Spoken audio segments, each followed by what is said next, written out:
మడమ తిప్పకుండా తెలుగుదేశం పార్టీకి కంచుకోటకి కాపలా కాసిన ప్రతి పసుపు కార్యకర్తని కాపాడే బాధ్యత నాది. మిమ్మల్ని నా గుండెల్లో పెట్టుకుంటా. ఏ అధికారులైతే చట్టాన్ని ఉల్లంఘించి మనల్ని ఇబ్బంది పెట్టారో ఇదిగో ఎర్ర బుక్కు, వాళ్ళ పేర్లు బుక్ లో ఉన్నాయి. వాళ్ళు వదిలిపెట్టే ప్రసక్తే లేదు. జ్యుడిషియల్ ఎంక్వైరీ చేస్తాం. వాళ్ళని సర్వీస్ నుంచి డిస్మిస్ చేసి జైలుకు కూడా పంపించే బాధ్యత మేము తీసుకుంటాం. ఇప్పుడు కూడా అధికారులు చెప్తున్నా, చట్టాల్ని ఉల్లంఘించొద్దు. కొంతమంది కోసం చట్టాల్ని చుట్టాలుగా మార్చొద్దు.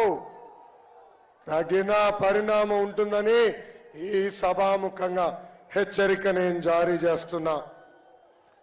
ఇంకా చివరిగా మన పవన్ అన్న పవర్ఫుల్ డైలాగ్ ఉంది. ఏంటది?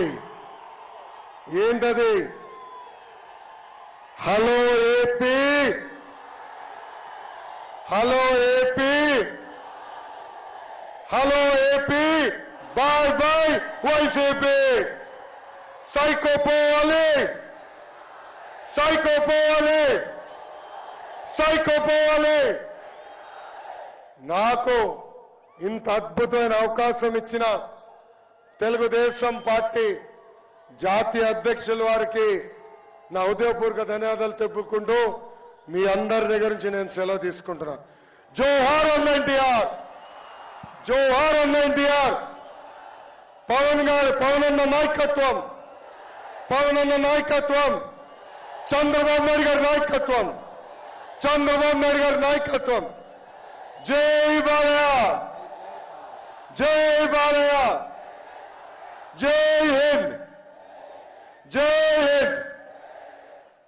లోకేష్ అన్న నాయకత్వం, లోకేష్ అన్న నాయకత్వం, లోకేష్ అన్న నాయకత్వం. మరొక్కసారి ఇక్కడికి విచ్చేసినటువంటి సోదరీమణుల అందరికీ కూడా పాదాభివందనం తెలియజేసుకుంటున్నాం. మీ అందరి రాకతోనే ఈ సభ ఎంత శక్తివంతమైందని మళ్లీ గుర్తు చేస్తున్నాం. లక్షల మంది ఈ రోజు ఈ ప్రాంగణంలో ఉన్నారు.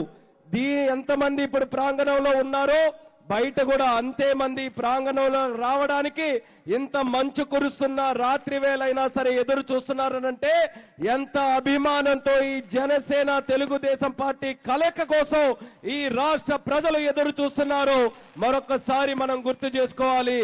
ఆ కలయిక ఇదే రకంగా ముందుకి నవతరానికి ముందుకు నడిపించే విధంగా కొనసాగాలని మళ్లీ తెలియజేసుకుంటూ కార్యకర్త సోదరీమణులకి ఎందుకనంటే చెక్కు చెదరకుండా మొట్టమొదటి గంటలో ఏ రకంగా కూర్చున్నారో అప్పటి నుంచి ఇప్పటి వరకు చెక్కు చెదరకుండా అదే రకంగా కొనసాగుతున్నందుకు మళ్లీ